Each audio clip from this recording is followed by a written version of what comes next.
1 Chronicles chapter 21. Satan rose up against Israel and caused David to take a census of the people of Israel. So David said to Joab and the commanders of the army, "Take a census of all the people of Israel, from Beersheba in the south to Dan in the north, and bring me a report, so I may know how many there are." But Joab replied, "May the Lord increase the number of his people 100 times over. But why, my lord the king, do you want to do this? Are they not all your servants? Why must you cause Israel to sin?" But the king insisted that they take the census, so Joab travelled throughout all Israel to count the people. Then he returned to Jerusalem and reported the number of people to David. There were 1,100,000 warriors in all Israel who could handle a sword, and 470,000 in Judah. But Joab did not include the tribes of Levi and Benjamin in the census because he was so distressed at what the king had made him do. God was very displeased with the census, and he punished Israel for it. Then David said to God, "I have sinned greatly by taking this census.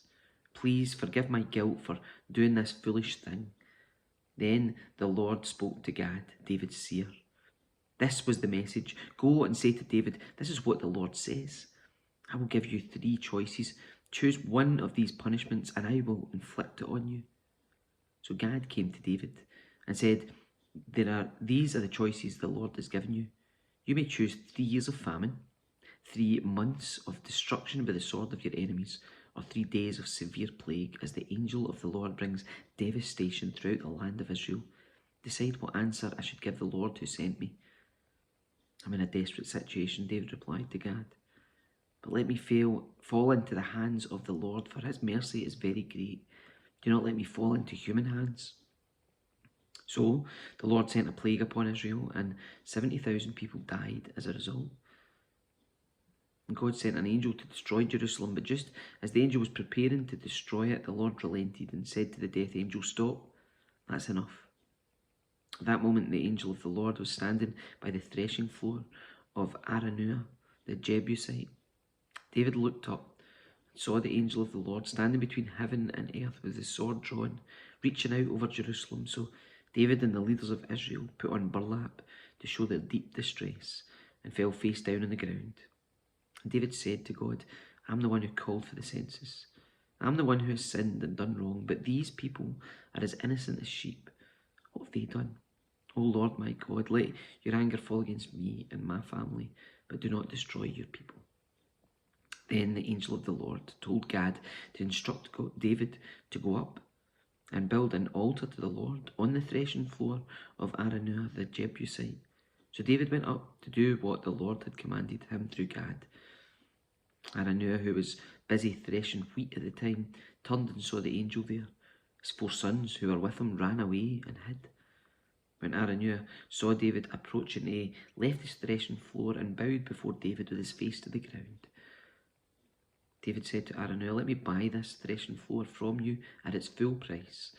Then I will build an altar to the Lord there, so that he will stop the plague. Take it, my lord and king, and use it as you wish." Araunah said to David, "I'll give the oxen for the burnt offerings, and the threshing boards for the wood to build a fire on the altar, and the wheat for the grain offering. I'll give it all to you." But David replied to Araunah, "No, I insist on buying it for the full price. I will not take what is yours and give it to the Lord. I will not present burnt offerings that have cost me nothing." So David gave Araunah 600 pieces of gold in payment for the threshing floor. David built an altar there to the Lord and sacrificed burnt offerings and peace offerings. And when David prayed, the Lord answered him by sending fire from heaven to burn up the offering on the altar. Then the Lord spoke to the angel, who put the sword back into its sheath. When David saw that the Lord had answered his prayer, he offered sacrifices there at Araunah's threshing floor. At that time, the tabernacle of the Lord and the altar of burnt offering that Moses had made in the wilderness were located at the place of worship in Gibeon. But David was not able to go there to inquire of God because he was terrified by the drawn sword of the angel of the